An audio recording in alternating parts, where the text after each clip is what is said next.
Today we are going to top 10 most dangerous villains in Rick and Morty. At number 10, Story Lord was the conductor of the story train and the main antagonist of the episode, Never Rickying Morty. He also sets the events of Full Meta Jack Rick into motion by sending previous Leon to lure Rick Sanchez into the meta-reality. He possesses story-based powers, is one of Rick's few enemies shown to be capable of traversing dimensions, and is the only antagonist exhibited to share Rick's meta-knowledge in some degree. Story Lord is disciplined, smug, focused, and grandiose. He knows a great deal about Rick Sanchez, either through learning or through story-based clairvoyance. He displays a great deal of competency in setting up and executing his schemes, until he is thwarted by Rick Sanchez. His motivations are centered around controlling the narrative both literally and figuratively, as a meta being in an animated series. He plots to leech away potential from the primary protagonists, much like previous Leon, and siphon motivation away from all other beings in the universe. He wants to establish himself as a significant antagonist for the series, comparing himself to Mr. Nimbus.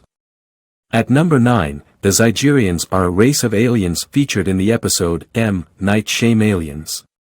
The alien race are known for their interstellar scamming and have been pursuing Rick for an unknown amount of time for his recipe of concentrated dark matter.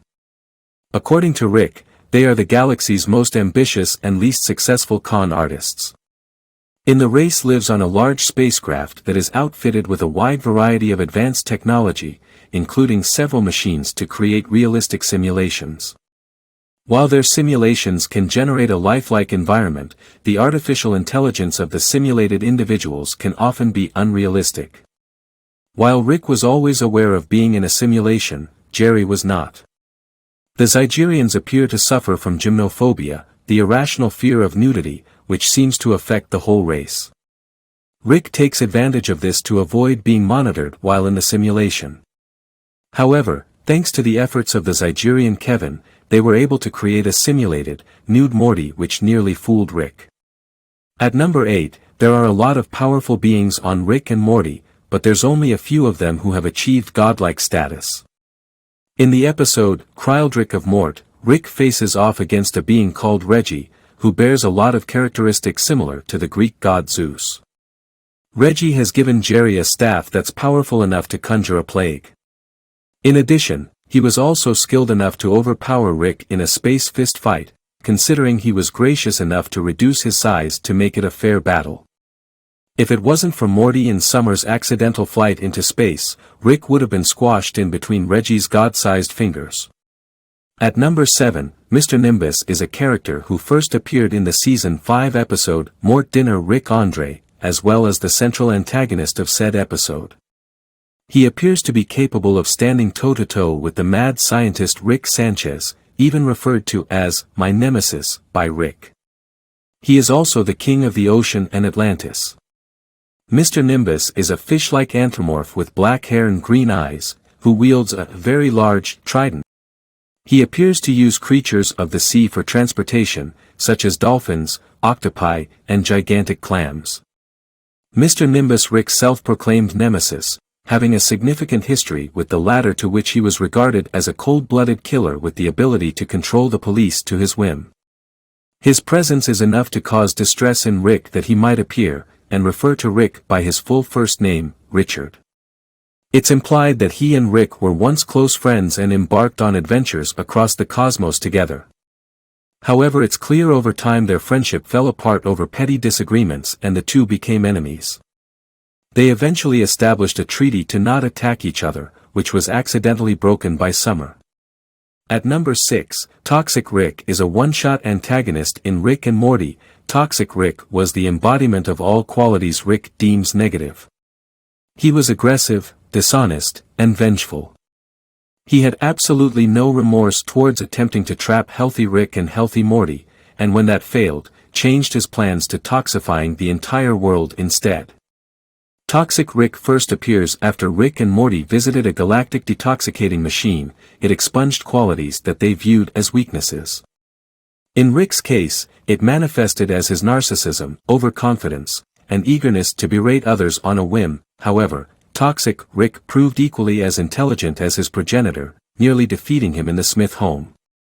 Rick battling the personification of his own alleged flaws was fascinating, especially since he later realized that they were essential to who he was by the end of the episode. At number 5, the Transdimensional Council of Ricks was the governing body over all Ricks who joined them. The council was created when Ricks from multiple dimensions decided to form a way for Ricks to protect one another from their enemies across realities and ruled from their secret headquarters known as the Citadel. Though predated by another group in leadership in the Citadel, the council consisted of 6 Ricks who stood out from the rest. The spokesman for the council was Rick 4. The other council members were Rick Prime, Quantum Rick, Maximums Rickimus, Zeta Alpha Rick, and Rictiminus Sanctiminius. Rick C-137 was offered a spot on the council but adamantly refused it, condemning the Citadel. Afterward, they deemed him the Rogue, for he is one of the few Ricks, along with the scientist formerly known as Rick, who refused to comply with the council's rules. The council had military forces consisting mainly of uniformed Ricks. The council had the capability to impose punishment on those they convicted of crimes. At number 4, President Curtis, often simply called the President, is the secondary antagonist in Rick and Morty. The President is shown to be a domineering, sexist and very haughty authoritative figure. He holds the United States and his presidency in the highest regard and believes that the office of the president can't coexist to a living God that won't submit to it. These beliefs would later clash with Rick and Morty's autonomous nature. When the president learns that Rick and Morty are annoyed with his incessant demands for aid, and is casually told by them that when they save the world the United States just happens to be saved too, he is angered and outright begins to antagonize the two, trying and miserably failing to prove that the United States doesn't need them. This finally stops when the president falls for Rick's ruse as Fly Fishing Rick, an alternate dimension version of Rick who feigns obedience and compliance to him while promising to undo the damage that the other Rick caused. This also shows that the president is somewhat gullible, as he never once questions the possibility of Fly Fishing Rick being Rick in an obvious disguise. At number 3, Birdperson, briefly also known as Phoenix Person, is a friend of Rick Sanchez.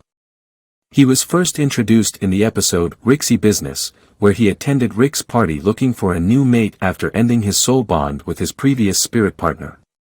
He and Tammy later get married, only for Tammy to reveal herself as a Galactic Federation agent out to kill Birdperson, arrest Rick, and all of his associates.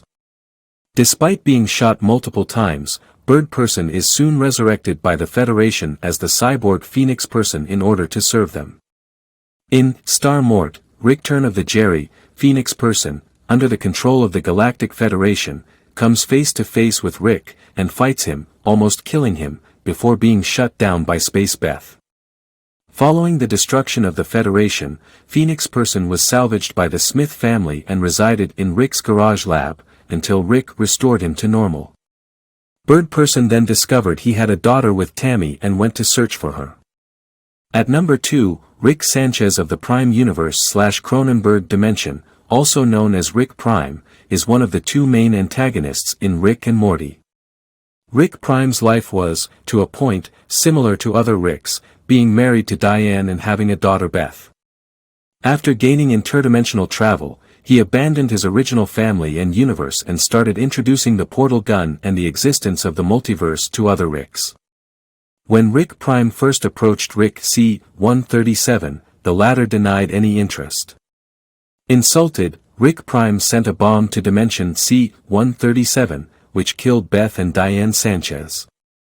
After seeking medical attention and grieving for some time, Rick C-137 developed the technology required for a functional portal gun on his own and began searching the multiverse for Rick Prime to avenge his family. After years of futile hunting, however, he gave up on actively trying to find Rick Prime and aided in brokering a peace treaty between Ricks. At number 1, Evil Morty is one of the 2 main antagonists, alongside Rick Prime, in Rick and Morty. He is one of the many versions of Morty from across the multiverse, but unique in being notably amoral, ruthless and displaying intelligence rivaling that of Rick. He is believed to have grown tired of the sociopathic and reckless behavior typical of the multiverse's Ricks, and takes action by tricking and murdering them. Before its near-total destruction, he served as the first Morty to be democratically elected president of the Citadel, and had consolidated his power in a coup by eliminating any disagreeable Ricks in the Shadow Council. He later used this rise to power to fabricate an escape from the central finite curve, killing many of the Ricks and Mortys within the Citadel. Due to his previously mysterious nature, he was at the center of various theories.